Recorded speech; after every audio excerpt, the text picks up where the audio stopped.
So what is a stand-up comic?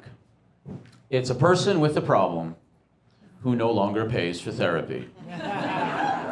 So what's my problem? Understanding the neurotypical or normie world. I recently learned that I have Asperger's, which is best explained like a pharma ad. Do you struggle with awkward idiosyncrasies, immodest intelligence, and gratuitous polysyllabic vocabulary? Ask your doctor if an Asperger's diagnosis is right for you. Signs include missing social cues, sensory overwhelm, easily startled, narrowed interest, oversharing, and robotic affect. Am I describing Asperger's or all of academia? Academia is the Costco of Asperger's. It's nerd in bulk. It's estimated 1 in 200 people have Asperger's syndrome, including many famous in science and art, like Einstein invented quantum physics. Michelangelo painted the Sistine Chapel. Dan Aykroyd wrote Ghostbusters. You're welcome.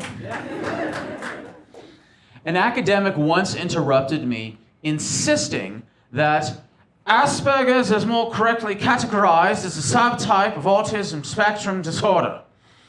He then elaborated with an unsolicited, detailed monologue. The irony might have been lost on him, though very on brand.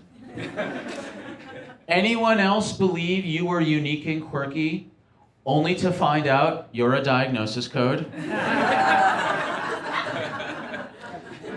See, I don't like the term neurodisorder, or neuroatypical, or neurodivergent.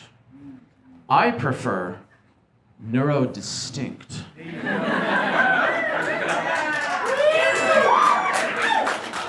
NeuroSpicy.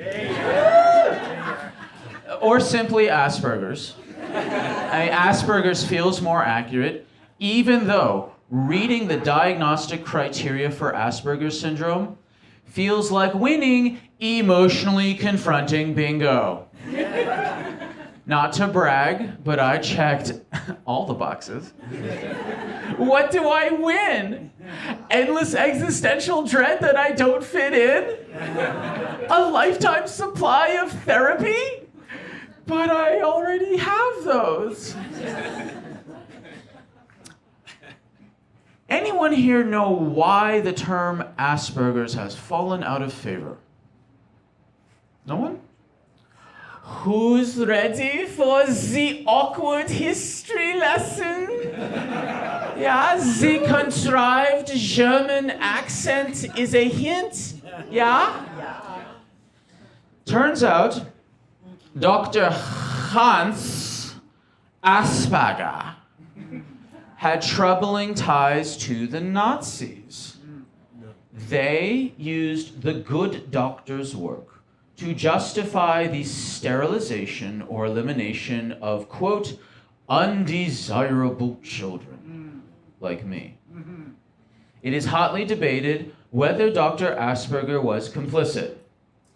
But either way, I'm proud to call myself an Aspie because, ironically, it was Asperger's syndrome that ultimately brought the Nazis down.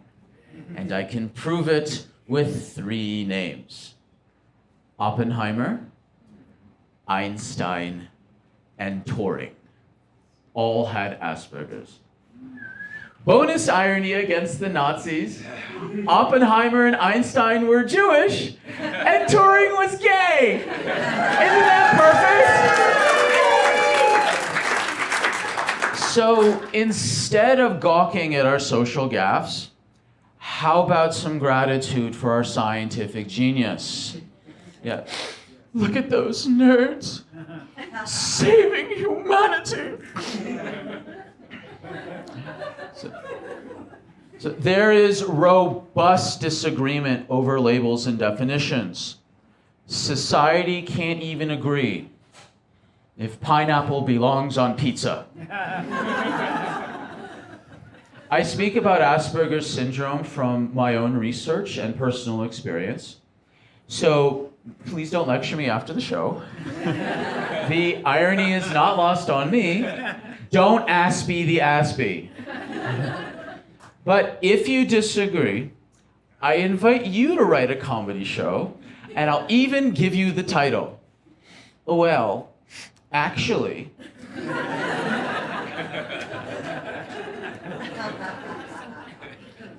Questions for the non-spectrum folk. Do you effortlessly calculate the proper social distance between two people? Ever end a social evening not standing alone by the bathroom? Must be nice. Muggles. Being on the spectrum is like being Harry Potter. We feel like well-meaning yet misunderstood wizards, surrounded by muggles / normies, many of whom just ignore us, while some actively make our lives difficult. Like Harry Potter, we have to hide in plain sight. That's called masking. Masking is the spell we cast on ourselves to blend in. Aspergius appear typicus.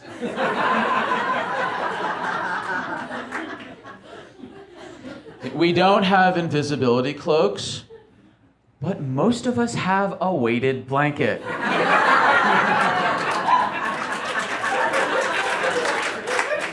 And if you haven't used one, you haven't lived.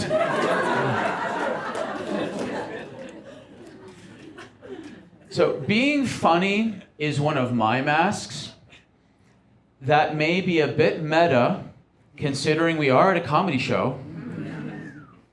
Here's what I sound like without the mask. And I quote, "Your bathroom ceiling has mold. This whole room smells like soup." See, it's a struggle between accuracy and diplomacy. It's the difference between ChatGPT filtered, "No problem, happy to help," versus unfiltered, "Don't waste my time with irrelevant questions. Try reading an actual book. Doom scrolling does not count." Normies know what it's like to mask. It's like that awkward office party with forced smiles and phrases like, "Good cue too, Bill." Just suffering through surface level exchanges out of fear of being shunned or judged. But for Aspies, every day is that awkward office party. We wear this face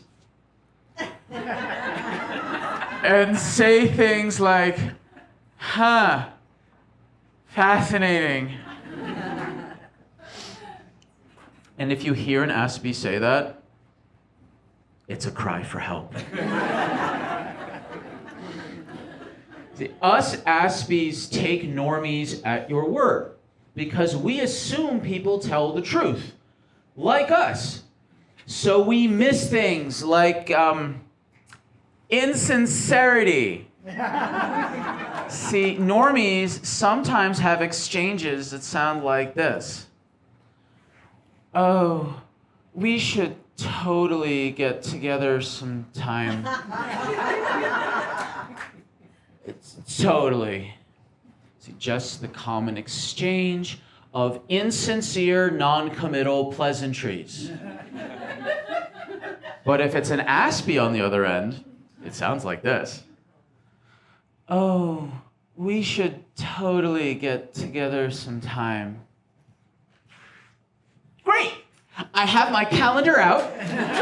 Shall we say 6:15 Or 623 to account for unexpected traffic variations.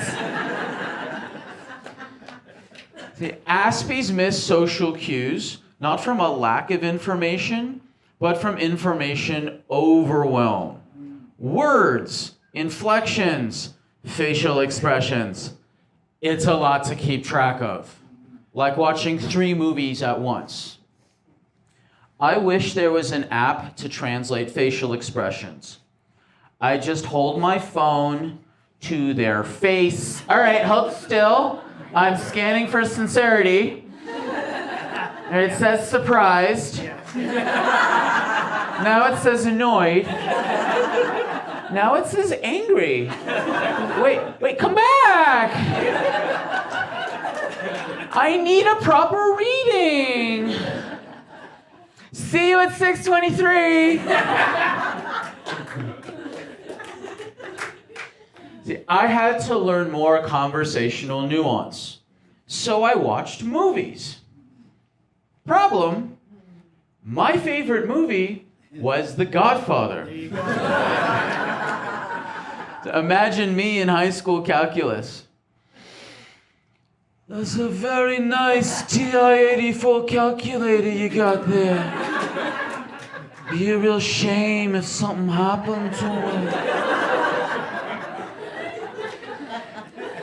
I think the cafeteria guy also watched too many Godfather movies, based on how he answered questions at lunch. Letter tater tots? Small potatoes.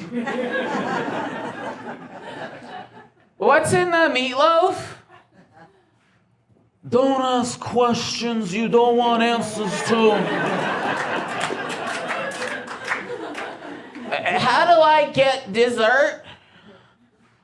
Leave the tray. Take the cannoli.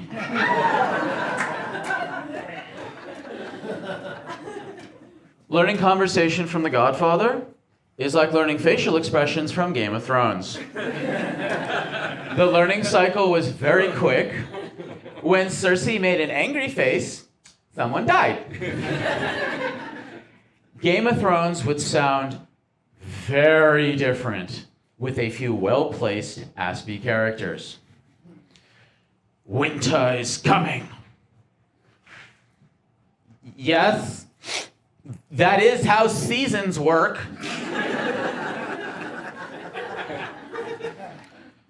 And what do we say to the god of death? Statistically speaking, not today.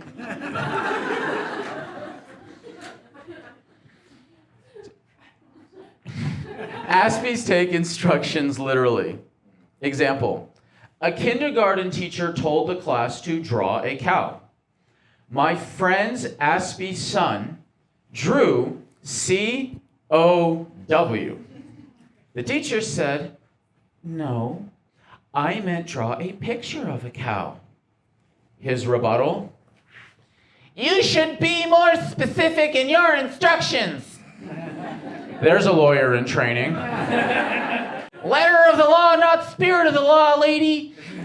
Pursuant to your earlier statement, it's circle time.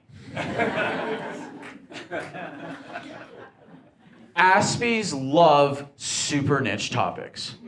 For me, it's dragonflies. Dragonflies are badass. While lions only catch prey 5% of the time, dragonflies catch prey 95% of the time. That's the highest in the world.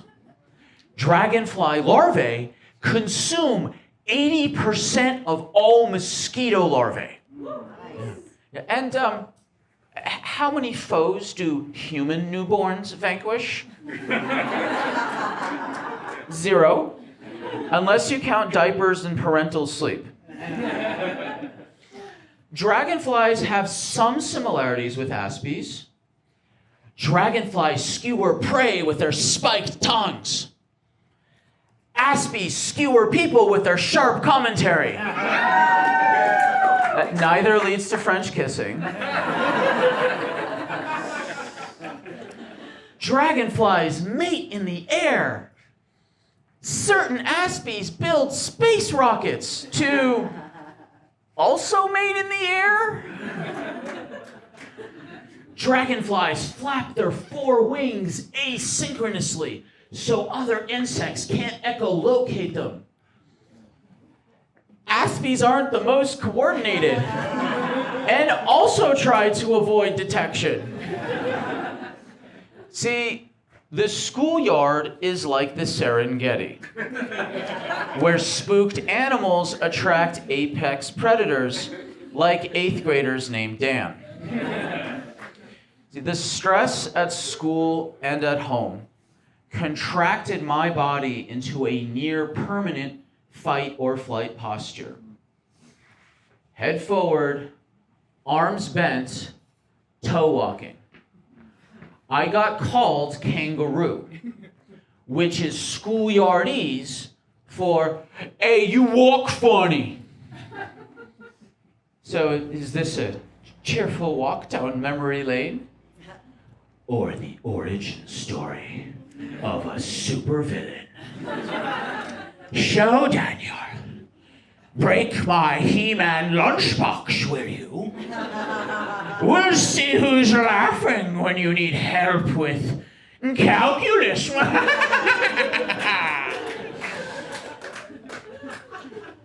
See, I wasn't popular in my school, but I'm very popular with schools of fish. Let me explain.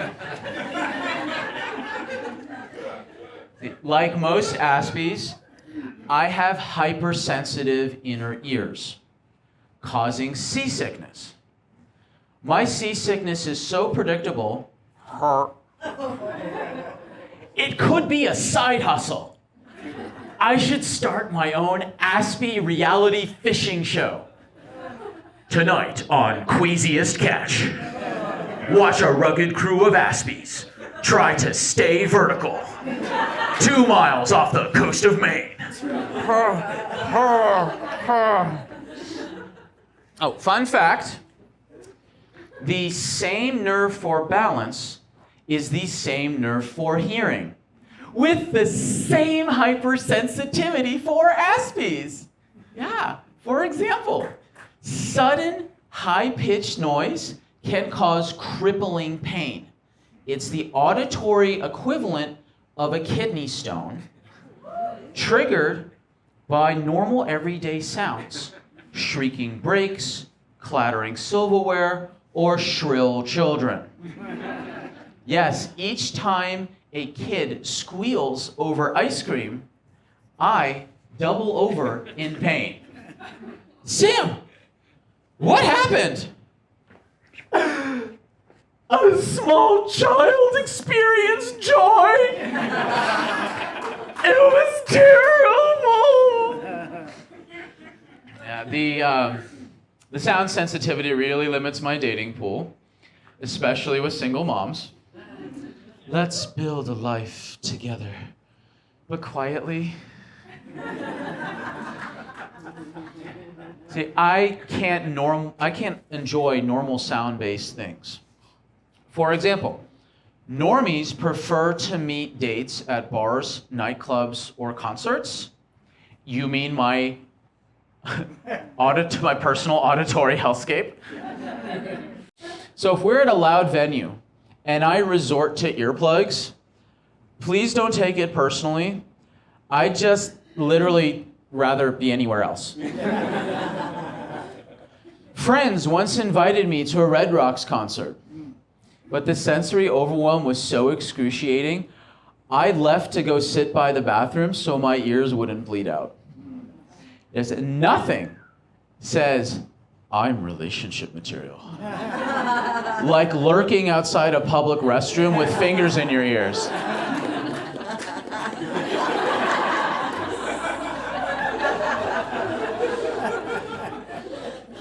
Oh, and you know that classic concert goer move where they stand next to you, nodding to the loud music? For fun, I unmask and say what's really on my mind. just to see if they're paying attention. Yeah, this noise is unbearable. I'm dying inside.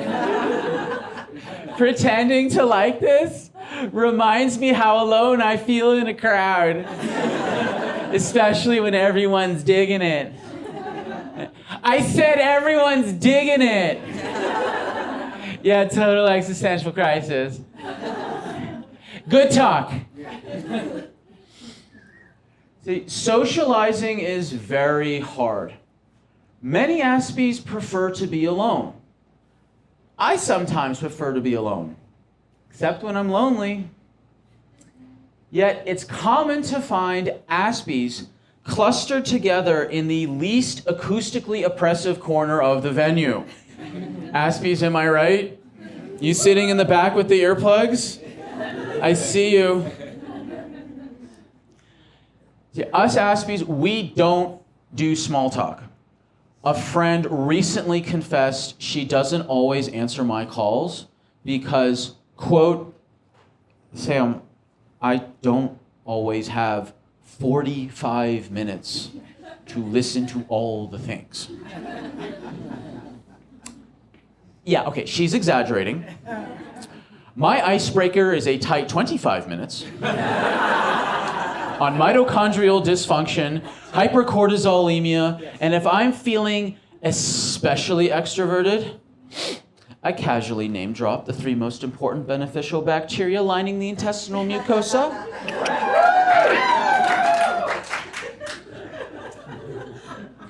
The Aspies naturally sound academic, so we are frequently accused of sounding pretentious, which is absurd. Pretentious? How could anyone conclude that my prolonged ornate verbosity sounds pretentious? Oh wait, I hear it now. Never mind. You know, I think every room should have a Spectrum emergency box on the wall. In case of Aspie monologue, break glass. It's Rubik's Cube, weighted blanket, and fidget spinner. Fidget spinner. I'm sorry, what was I talking about? Must not have been important. Now, some of you may be thinking, all right, there's no way he is on the spectrum. His presence, engaging. His eye contact, amazing. His aura, blinding. Spoiler, you're looking at approximately 3 decades of consistent coaching, bodywork, functional medicine, and study to better understand and adapt to the normie world. One of my goals here tonight is to shorten the learning curve for fellow Aspies. So, us Aspies can be super direct, like Deadpool, except less sarcastic, less coordinated, and less immortal. Once at group coaching, the facilitator gestured like this. I blurted, "Alligator arms!" She looked offended. I mean, it's not like I compared her to the now extinct alligator prenasalis.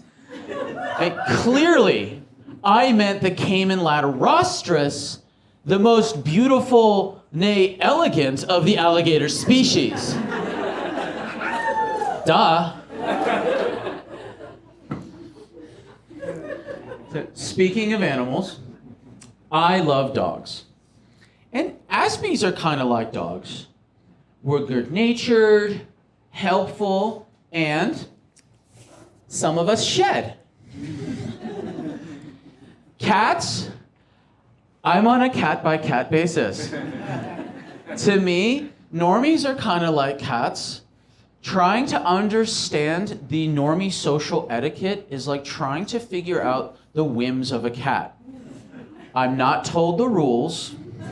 They frequently changed, and I feel constantly judged. It sounds like this. Cat. You're standing too close, meow meow. This was the right distance last time. Now you're standing too far away, meow meow. I haven't moved. Your rules for social engagement are fickle and arbitrary. And now I'll give you the silence treatment until your feeble attempts to please me are sufficient, meow meow. Thank you. Now, some normies here may be thinking, he's got that backwards. Normies are the dogs, while Aspies are the cats. You hear that? That's the sound of shared reality, where each believes the other lives by inexplicable social rules. Awkward! Yet I sympathize with anyone who struggles to connect with someone farther down the spectrum, because my father is farther down the spectrum from me than I am from normies. If this is the spectrum, I am on it, he is the bookend. Not that it's a contest, but if it was, I'm winning. And by winning, I mean I've done lots of therapy. Hooray for therapy?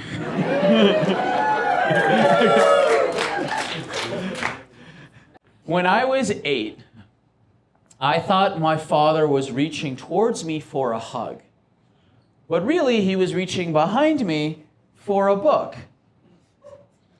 My father treated me like an overpriced, inconvenient timeshare. It will cost me how much? For how long? For this? Now, to be clear, I know Aspies that are great dads. He was a bad father not because of undiagnosed Asperger's, but because he projected his unresolved traumas on me. Now, totally unrelated, who wants to guess my father's profession? Do we call this crowd work? Engineer. Psychiatrist! Hold your applause. His specialty? The focus of his 2 books and his MacArthur Genius Award. Moral injury and the prevention of PTSD. I cannot make this up. You know who the MacArthur Committee doesn't consult? Your children! If they had asked, I would have said, yeah, he talks a big trauma game, but he's no genius at parenting. So I was badly bullied at school for a decade. My father knew and did nothing. One person offered, well, at least you weren't raised by wolves.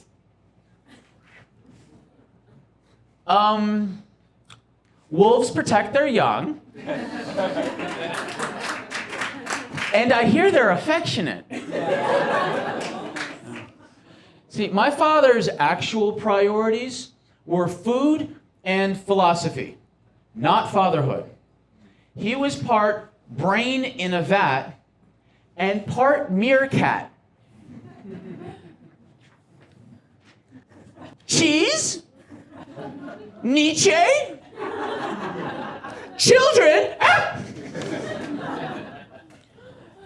Anyone else watch Meerkat Manor to better understand your father? See, I had to learn family structure this same way most foreigners learn English. By watching TV. Problem. Learning family structure from Married with Children is like learning psychology from Beavis and Butthead. Hey Beavis, what's wrong with this dude's father?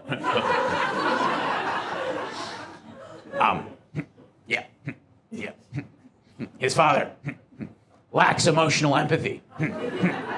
Or something. And he's a total tool. Yeah.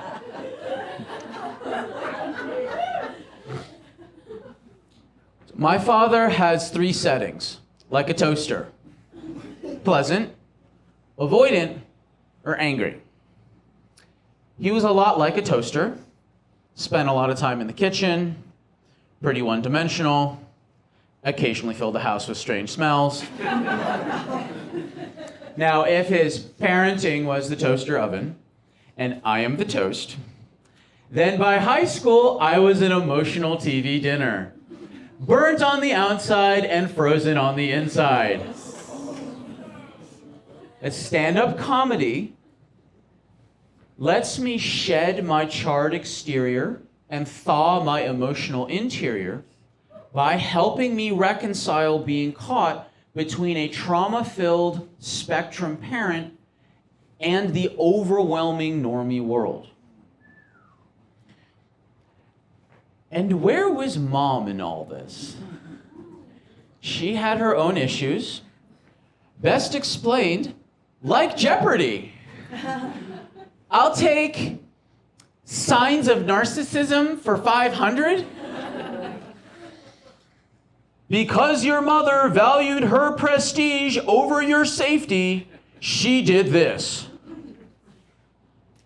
What is gaslighting?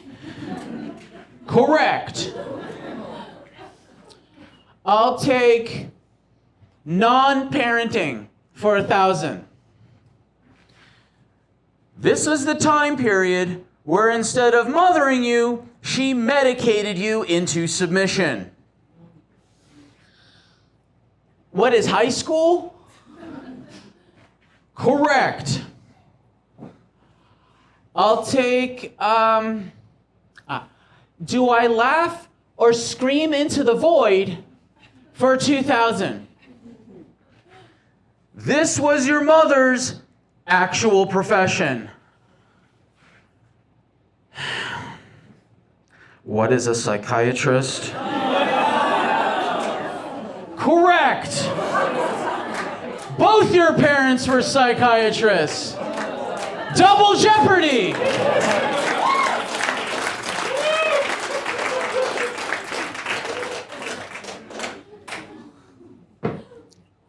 So one consolation of being raised by 2 shrinks is spotting personality disorders. Yeah, so us Aspies can be so trusting.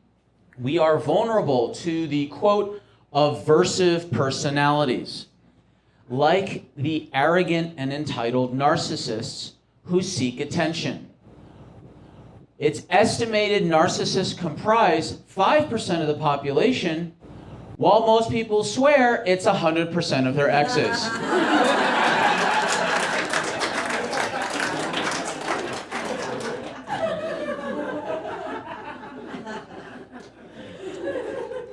Then there's the charming and manipulative sociopaths who seek control, like the head of your HOA. Or Wednesday Addams. Now, some people claim Wednesday is on the spectrum. Yeah, we don't claim her. She's all yours. Lastly, there's the calculating and remorseless psychopaths who seek power. They make great surgeons, not bothered by trivial things like blood or empathy. Can you imagine career counseling a psychopath? All right, Billy, have a seat. We just ran your psychometric analysis. Congratulations, you're a Psychopath. Don't worry. A Forbes article listed the top professions that attract psychopaths, like surgeon, politician, or priest. What calls to you most? Not sure? Just look deep into the place where your soul would be.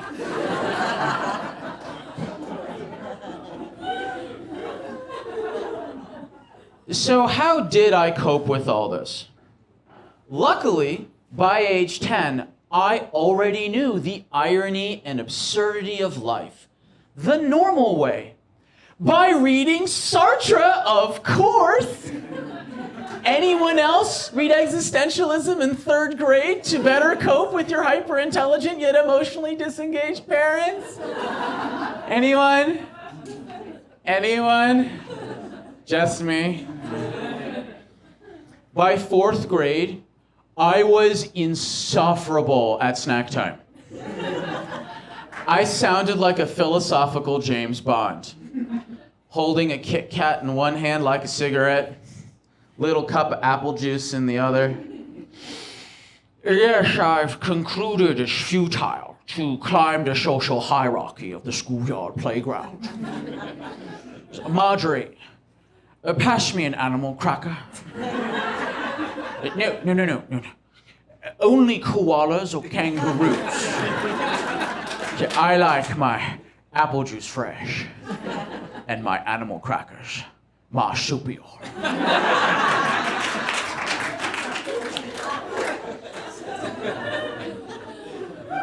I also coped with screen addiction. I started very young. Towel tucked at the base of my bedroom door to hide the glow of my screen activities. No, not porn. 2 adults touching each other? Ew, gross. No, it was video games. I played Mortal Kombat till 3 a.m., ripping out spines like a decent civilized human being. Nowadays, everyone's addicted to screens, with the social media algorithms sucking us in by intentionally triggering our emotions, anxiety, outrage, kittens. Fun fact about social media addiction, it's hard to hit rock bottom with infinite scroll. So I was desperate for a community that accepted me and had structure. So naturally, I joined a yoga cult for 10 years. In my defense, I also tried CrossFit,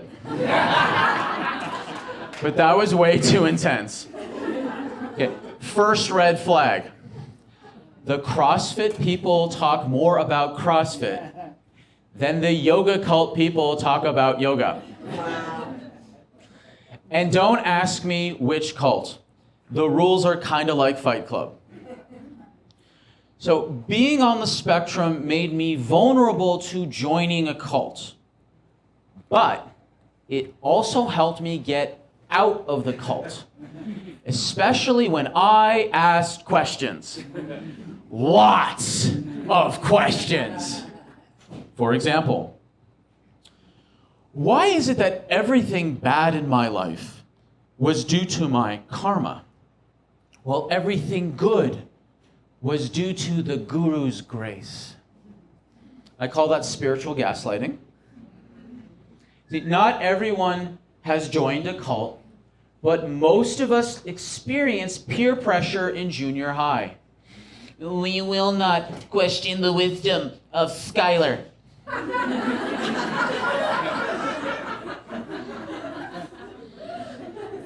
Joining a cult is like flying Spirit Airlines. Get on board, don't ask questions. Oh, you want to upgrade your experience? That's extra. Thankfully, I have been cult and video game free for over 10 years. Thank you. So, after dabbling in existentialism, video games, and cults, I caved and started dating. I quickly learned that an Aspie's gift for technical analysis, while appreciated at the workplace, not so much on a dinner date. I just don't understand why I'm still single. Well, based on your repeated rescheduling, mixed messaging, and fear of commitment, you displayed an avoidant attachment style explaining why you sabotage potential serious relationships. Pass the salt. Later, on the lonely car ride home, wait, was that one of those rhetorical questions? See, us Aspies aren't inherently seductive. Just imagine an Asperger-themed strip joint. Wearing a tagless shirt, hypoallergenic socks, and lucky bow tie, it's Winston!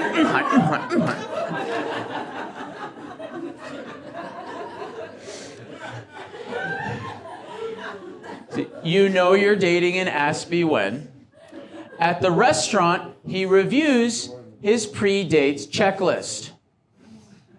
This has happened to you? I thought you looked familiar. See, wear matching socks.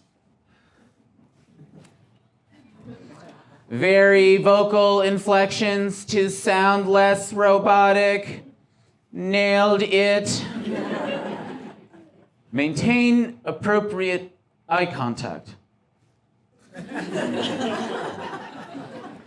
Also, his pickup lines are math-themed. You know, talking statistic feels like foreplay. This safe word is Fibonacci. Also, us Aspies don't call them multiple orgasms. We call them iterative exponentials. What, you guys bad at math? Or the other thing? You can get tutors for both on Craigslist. But the math one's pricey.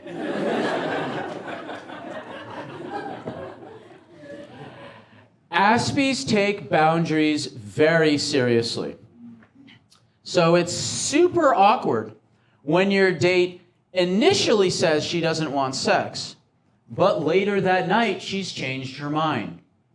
Fortunately, an Aspie will remind her like a cross-examining attorney.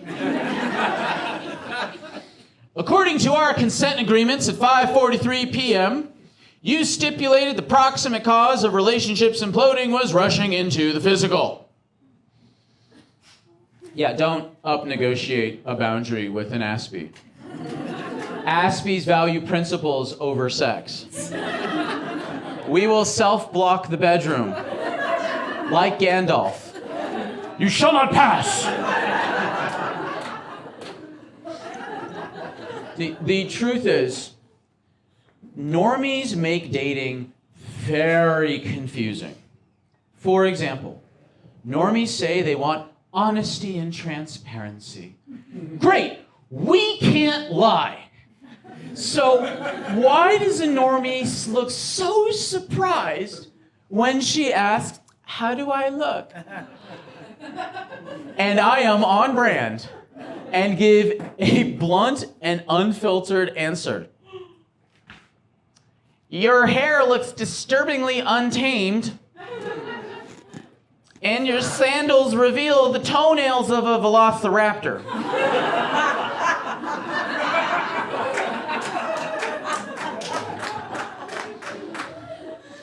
Normies say they value intelligence. Yet I don't see normies lining up at coding conventions with marriage proposals.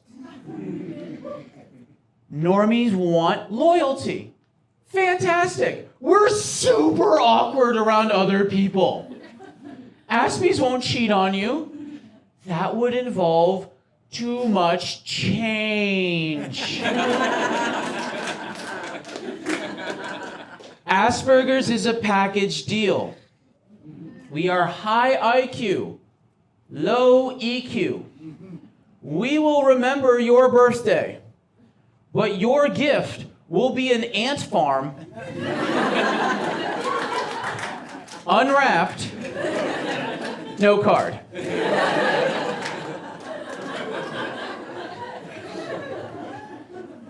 Also, normies have unwritten dating rules. For example, text at least twice a day to maintain connection. I wish there was an app that was the relationship equivalent of a parking reminder. Your relationship expires in 9 minutes. To extend relationship, please heart one Facebook post. Or text one Brené Brown quote with winky face emoji. Another unwritten dating rule. Gaze deeply into her eyes. But looking away too quickly feels avoidant, but staring too long feels strange. That same app should audibly coach appropriate eye contact in real time. Begin eye contact. Connecting. Eyes. Window. Soul. Warning. Eye contact duration is becoming awkward. Alert. It's getting weird. Danger. Abort mission.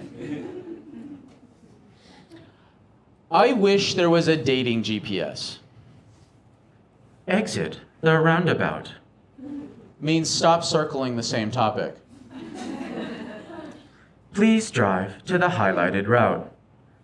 Means redirect the conversation towards her interests.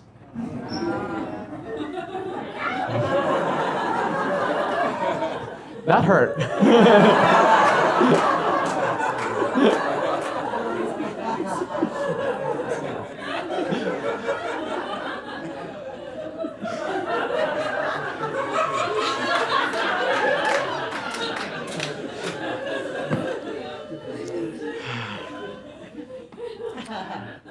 Arrived. Means we've kissed goodnight. This is true. I just finished a short talk on Asperger's at a conference, and a middle-aged woman from the audience came up to me privately and said, quote, "Oh, you have Asperger's? Is it hard for you to feel love?" Yeah, she asked that. So was my role to her to be some performing neurodivergent street monkey? I mean, imagine if the roles were reversed. Say I walk up to a NeuroTypical and say this. "Oh, are you a normie? Is it hard for you to think smart thoughts?"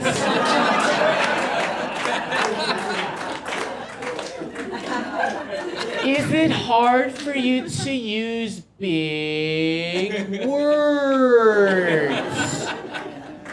Peanut? Why would she even ask that? I have two theories. One, she suspects someone in her life has Asperger's and she's struggling to connect.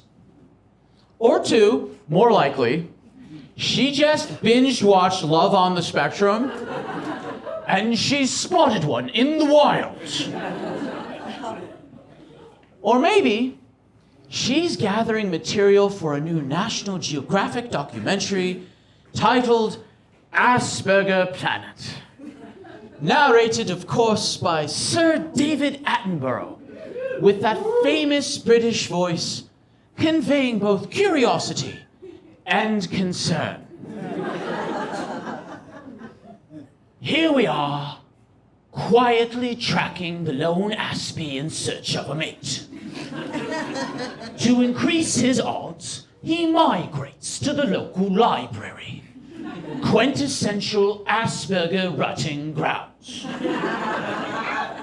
There, he spots a young female, suggestively peering over the edge of her book on the mating habits of the tortoise. Ah, this one's in heat. Suddenly, a competing suitor emerges from the behavioral ecology section. The two contenders square off and assume the Steve Urkel battle stance. They adjust their trousers, smooth down their cowlicks, and remove excess lint. They stare each other down, despite the visible discomfort with prolonged eye contact. And thus begins the world's most awkward Mexican standoff.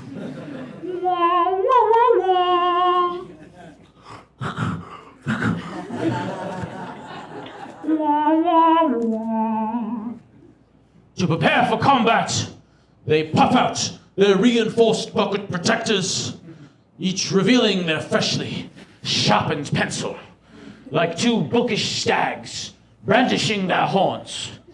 They rear up and charge, each bellowing highly specific pop culture war cries. Excelsior! More cowbell! They clash, leveraging their pencil to flip the other on his back. And after a brief yet intense struggle, our Aspie emerges the victor, roaring a triumphant Monty Python meme. Me!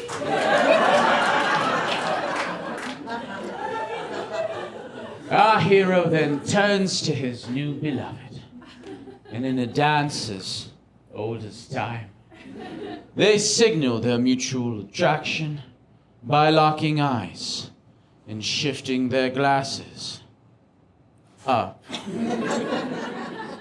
Naturalists have dubbed this seductive mating gesture the nerd twerk. And what of our defeated rival? We find him slumped in the ancient history section, dejectedly staring down at his broken pencil. Such is life.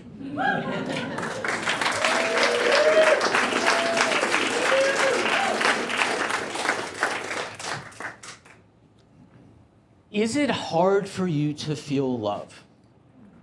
What sort of response was she expecting? For me to act like that robot from Lost in Space? Computing question. Danger. Feelings approaching. Or a confused Data from Star Trek with his quizzical 10-degree android head tilt? You know, the visual equivalent of the record scratch. Sidebar, Data moved the arc of cultural acceptance of Asperger's from merely useful to endearing, even hot. Remember, Data got hit on by the Borg Queen. Yeah, that's some epic Aspie game right there. He went from 0 to nearly banging Borg royalty. Hashtag Borgasm. The Trekkie in me sees the Trekkie in you. Or maybe this woman expected a live performance of Big Bang Theory, where I go full Sheldon and launch an answer that's so hyper-intelligent, you're not sure if it's really funny or really sad. Your question is tone deaf, implying that Asperger's syndrome and difficulty feeling love is ipso facto merely an emotional tautology. See, to her, I felt like an intellectual slot machine. Just insert probing question, pull hard on a core wound, and hope she gets lucky? Is this how middle-aged normie women pick up aspy men? She could have just said, "Hey there, sailor. Is that a calculator in your pocket, or are you just happy to see me?" I don't sail or go near boats. I get seasick. I mentioned that earlier. Or maybe she believed that Aspies can't feel love, only intellectually conceptualize love as an emotional algebraic equation. How dare she challenge a former mathlete? Because clearly, the math shows that love equals care plus hope multiplied by connection, all to the power of gratitude.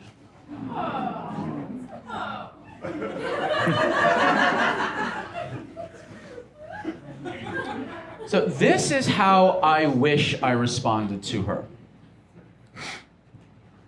Is it hard for me, someone with Asperger's syndrome, to feel love? The truth is, I don't know. Because I don't know how others experience love. I know how I experience love. I experience love as care. My parents provided food, shelter, and education, which is not nothing. Many kids don't get all those. But my parents didn't provide care. In their defense, they dumped all their projections on me because they didn't know another way. Remember, both of them were psychiatrists.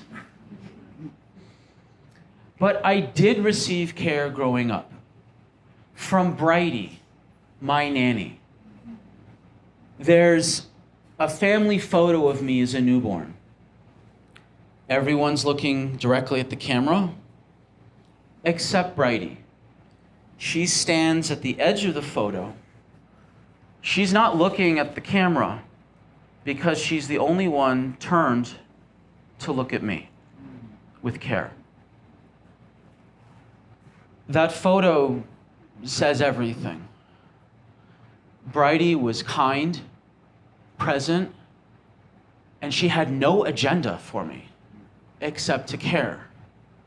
Bridie didn't treat me like a burden or a disorder. Bridie's care gave me hope.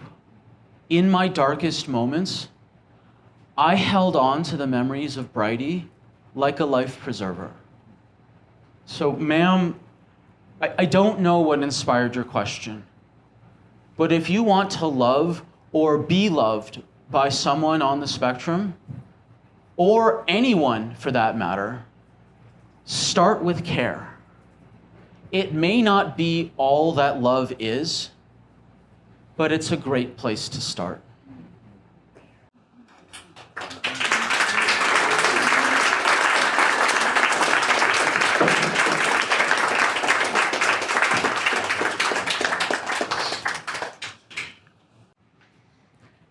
Because Bridie glowed with care, I dedicate this show to her.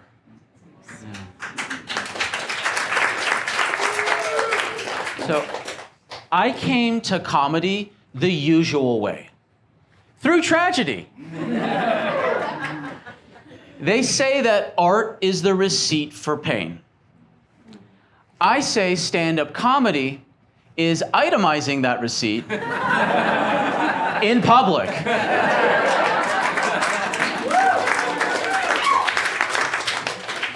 The most traumatic part of growing up with Asperger's syndrome was the confusion, isolation, and no shared reality.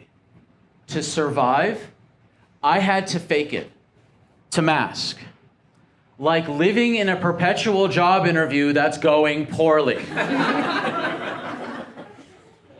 Writing this comedy show has been both confronting and healing.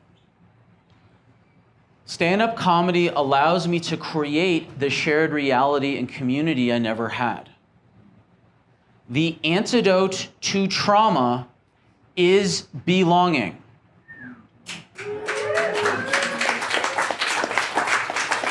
If someone had spent 60 minutes with me 30 years ago to explain how my brain worked and how to better understand the normie world, my entire life would have been different. I hope this show was that 60 minutes for you or someone you care about. I want to thank all of you for coming in the spirit of care and belonging. Care for one another. Thank you all so much for coming. Have a great rest of your evening. Good night.